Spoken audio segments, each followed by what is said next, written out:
तो आज हम बात करेंगे बहुजीनीय वंशागति, पॉलीजेनिक इनहेरिटेंस। बच्चों, मेंडल ने जो मटर के पौधे पे अध्ययन किया था, उसमें उन्होंने उन लक्षणों का वर्णन किया जिनके दो स्पष्ट विकल्प थे। जैसे पौधे की हाइट या तो लंबी थी, लंबा पौधा था, या बौना पौधा था। पुष्प का रंग या तो बैंगनी होता था या सफेद होता था। बीज का आकार या तो गोल होता था या झुर्रीदार होता था। लेकिन अगर हम अपने आसपास बच्चों अपने आसपास देखें तो हमें पता चलेगा कि अनेक ऐसे लक्षण हैं जिनके दो से ज्यादा विकल्प। जैसे मनुष्य की लंबाई देख लो। जैसे मटर के पौधे में केवल लंबाई के दो ही विकल्प है, तो पौधा लंबा होगा या बौना होगा।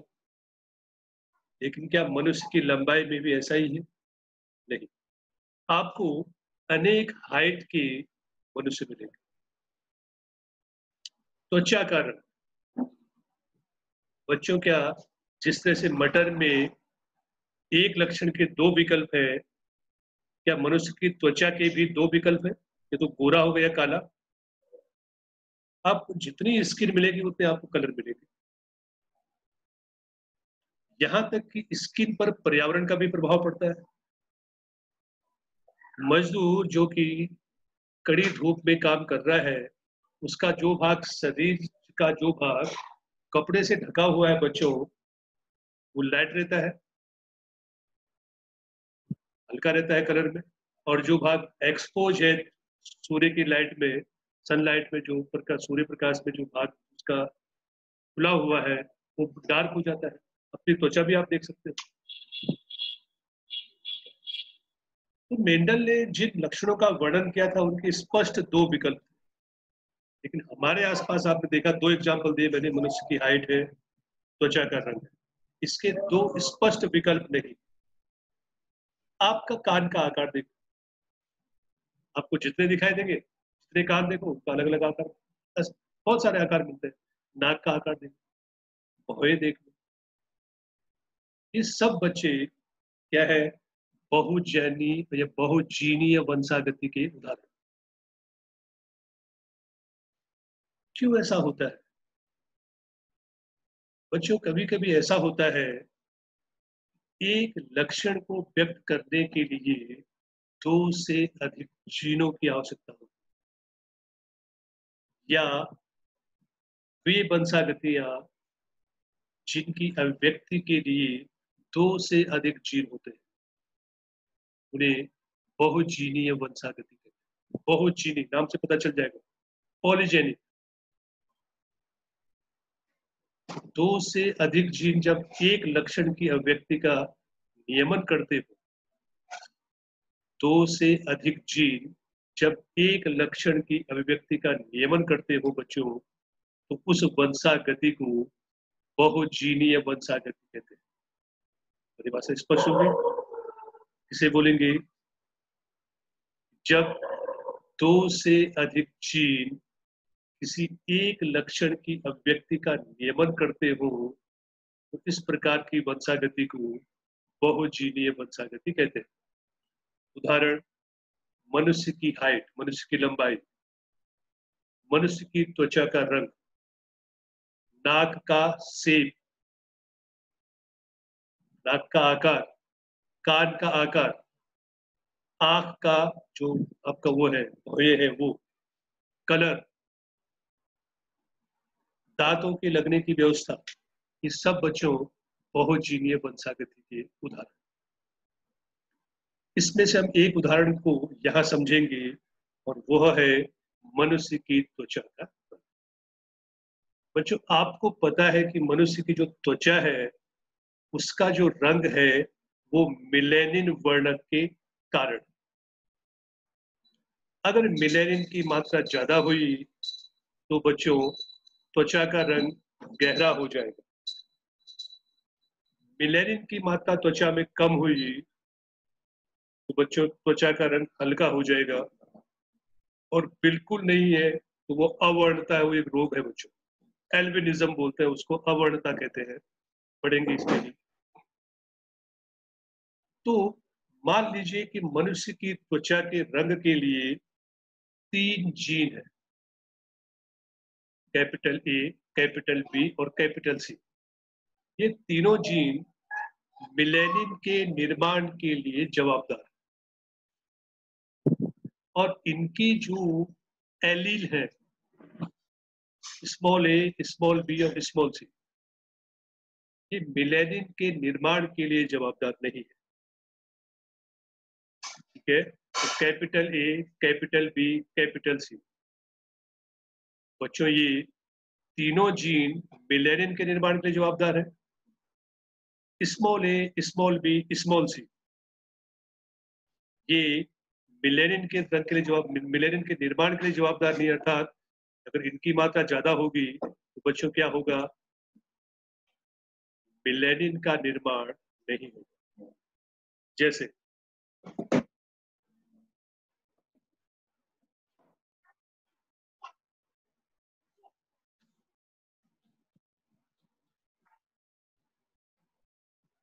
तीनों प्रभावित जीन है बच्चों,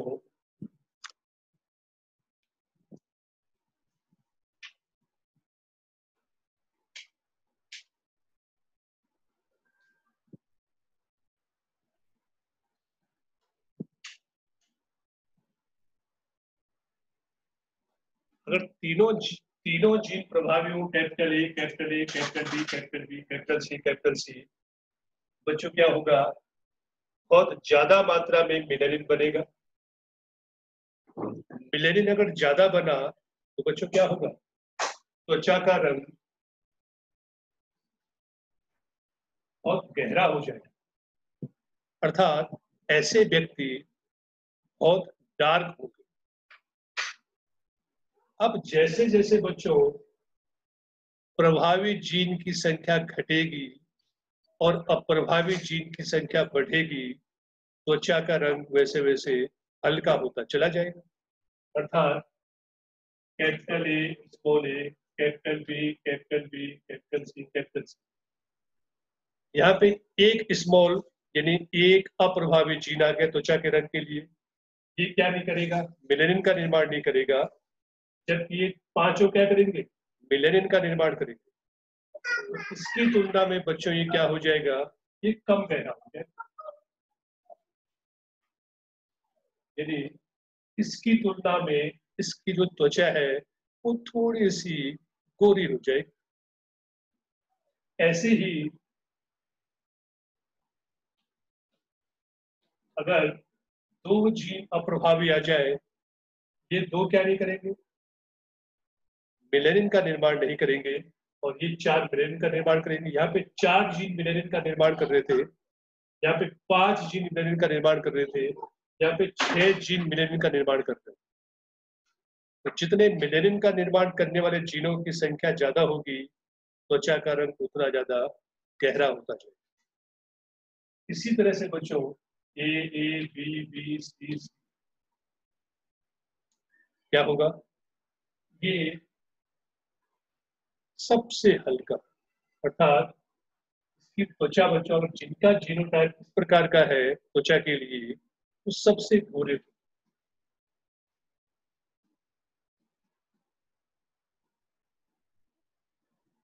जैसे जैसे अब प्रभावी जीनों की संख्या बढ़ती चली जाएगी, त्वचा का रंग उतना हल्का होता चला जाएगा।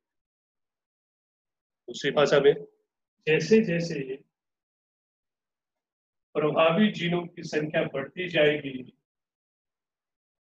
त्वचा का रंग उतना डार्क होता चला जाएगा। ठीक है बच्चों, ये है बहुजीनीय वंशागत।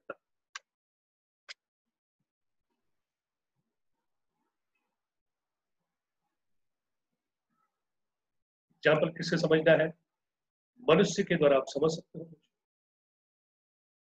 मानव त्वचा का रंग इसका एक उदाहरण है। ठीक है, इसको समझने के लिए बच्चों हमने कल्पना करनी है कि 3 जीन है ए बी सी, जो मैंने आपको समझा दिया है। Capital A, capital B, capital C क्या करेंगे? मिलेनिन का निर्माण करेंगे। यहाँ पे आप देखिए 3 त्वचाएं हैं। इसमें बच्चों इस डायग्राम में क्या होगा? कैपिटल जीनों की संख्या ज्यादा होगी, इसमें कैपिटल जीन की संख्या कम और इसमें कैपिटल जीन की संख्या सबसे कम। ठीक है, ये है बहुजीनीय वंशागत। आप मनुष्य की हाइट या उसके नाक का आकार, आंख का रंग, भौए, कान का आकार, इस प्रकार से आप दूसरे एग्जाम्पल दे सकते हैं। बहुप्रभाव बच्चों, इससे पहले वाला जो पॉलीजेनिक था उसमें क्या था? बहुत सारे जीन, 2 से अधिक जीन मिलकर एक लक्षण का नियमन कर रहे थे। इसका उल्टा हो जाए, अगर एक जोड़ी जीन एक से अधिक लक्षणों को प्रभावित करे, एक जोड़ी जीन अगर एक से अधिक लक्षणों को प्रभावित करे, तो इस प्रकार की वंशागति को बच्चों बहुप्रभाविता कहते हैं। प्लियोट्रोपी, प्लियोट्रोपिक जीन को प्लियोट्रोपिक जीन कहते हैं। क्या होगी परिभाषा? जब एक जोड़ी जीन के द्वारा 2 अथवा या एक से अधिक लक्षणों की वंशागति प्रभावित होती है, इस प्रकार की वंशागति को क्या कहेंगे? बहुप्रभाविता कहेंगे। एकल जीन अनेक फिनोटाइप को प्रकट कर सकता है। ऐसे जीन को बहुप्रभावी जीन, प्लियोट्रोपिक जीन कहते हैं। अधिकतर मामलों में बहुप्रभाविता का मुख्य कारण है बच्चों उपापचयी पथ पर उस जीन का प्रभाव। मेटाबॉलिक जो पथ है उस पर उस जीन का प्रभाव होता है। जैसे अगर आप देखें तो हम जो भी खाना खाएंगे उसमें एक अमीनो एसिड होता है फेनिल एलेनिन। बच्चों, एक अमीनो एसिड है, उस अमीनो एसिड का नाम है फेनिल एलेनिन।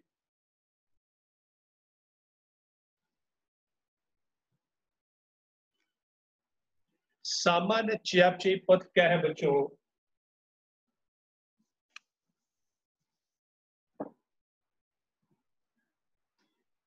कोई भी प्रोटीन आप खाओ उसमें ये आपको अमीनो एसिड मिलेगा ही मिलेगा, फेनिल एनिलीन।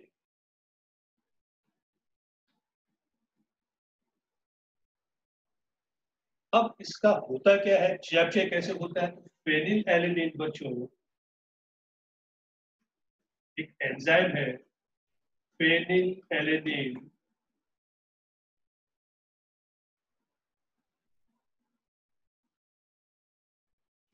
हाइड्रोक्सिलेज।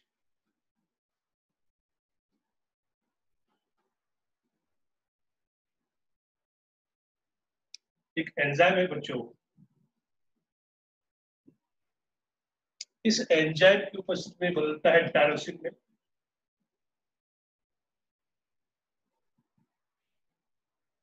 और टायरोसिन बच्चों टायरोसिनेज की मदद से बदलता है मिलेनिन, जो आपने अभी देखा।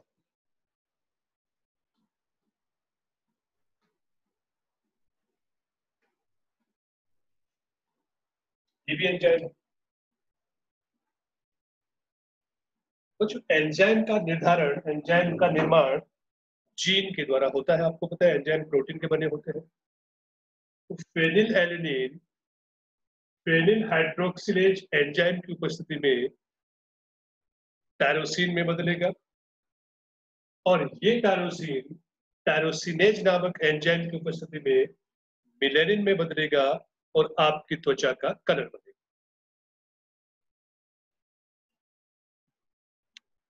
ठीक है बच्चों। अब मान लीजिए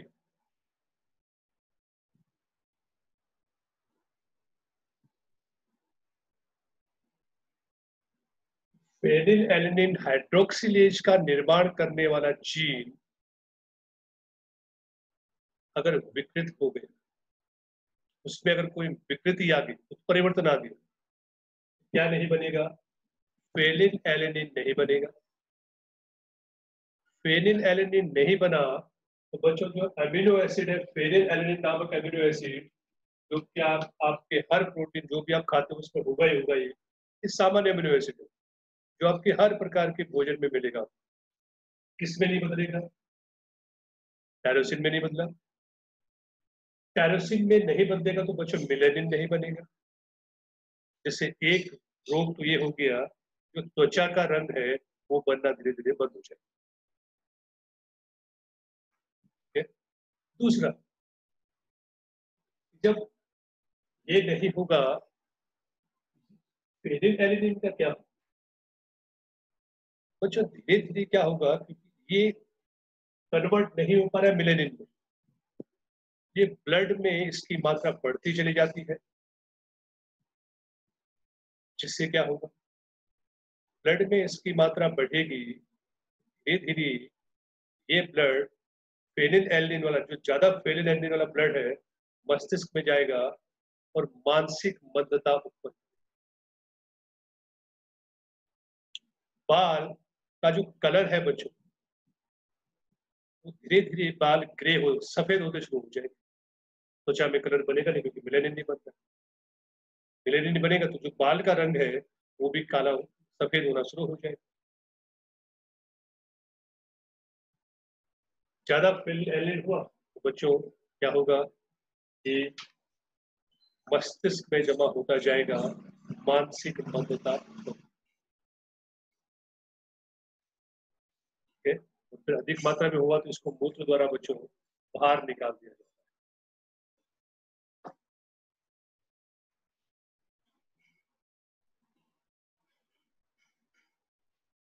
तो इसको बाद में ही पढ़ना है जब हम